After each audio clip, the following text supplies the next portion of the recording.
वहीं रुक जाओ भिक्खू, और आगे ना बढ़ना। क्या कह रहे हो तुम? मैं क्या तुम्हें भिक्खू दिखता हूं? अंगुलीमाल, मेरी बात ध्यान से सुनो। मैं तुम्हें तुम्हारे विषय में कुछ ऐसी बातें बताना चाहता हूं जो तुमने कभी नहीं सुनी। ए साधु, तू अब कौन सी चाल चलने वाला है भगत? मैं तेरी बात पर भरोसा करने वाला नहीं। देखो, मेरे पास कोई अस्त्र नहीं है और ना ही मेरे साथ सहयोगी हैं जो तुम्हें हानि पहुंचाएं। तुम बहुत देर से छिपकर मुझे देख रहे हो और जानते हो कि मैं सच कह रहा हूं। मेरा यही अनुरोध है कि तुम मेरी बात सुनो। ठीक है, बोलो।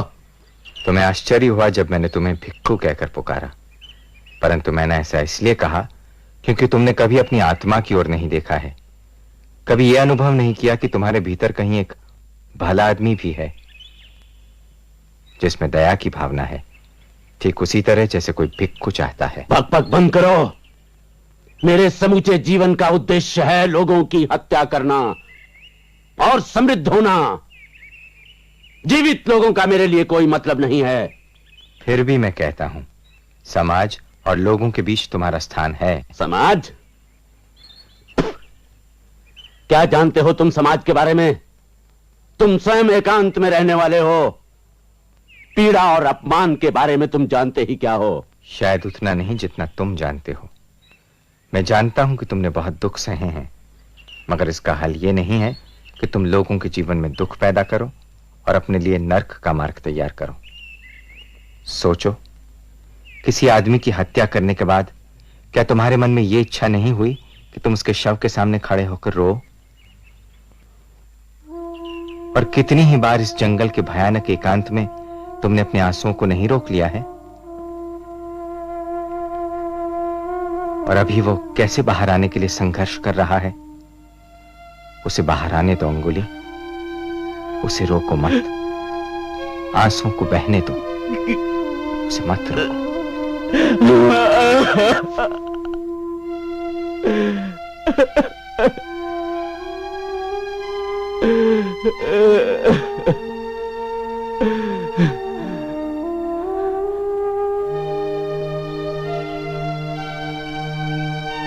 मेरी दबी हुई स्मृतियों, आंसुओं और पीड़ाओं को मुक्त करने वाले तुम कौन हो? क्या अधिकार है तुम्हें?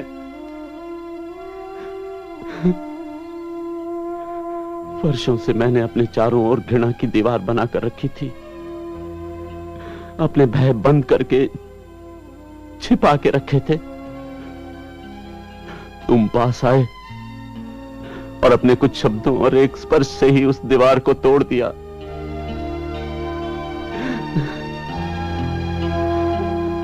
मैं अपने जीवन को बचाने के लिए ही संसार से भाग आया था,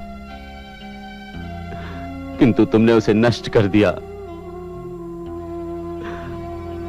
कैसे जीवित रहूंगा अब मैं? कहां जाऊं अब मैं?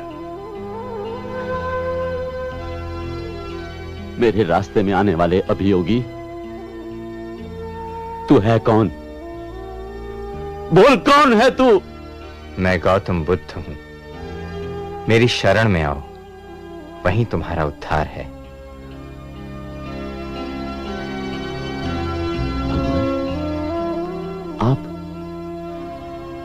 आप हैं भगवान? मेरी रक्षा अब कहीं नहीं हो सकती।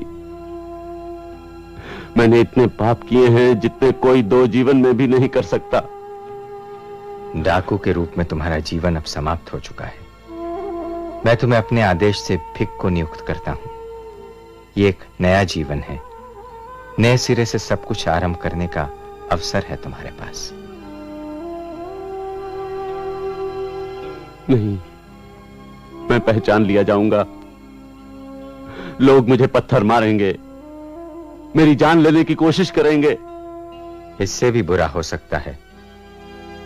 तुमने जो हत्याएं की हैं, ये उन्हीं का फल है। सभी पीड़ाओं के कारण तुम ही हो। तुमने जो कर्म किए हैं, उसका फल तो तुम्हें भोगना ही होगा। जब तक जीवन चलता रहता है, कर्मों के फल भी मिलते रहते हैं।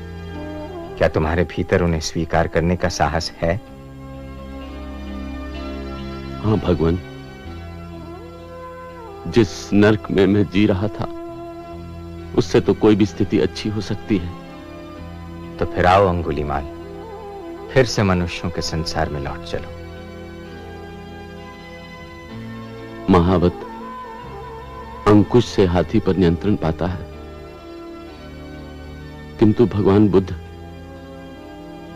दया से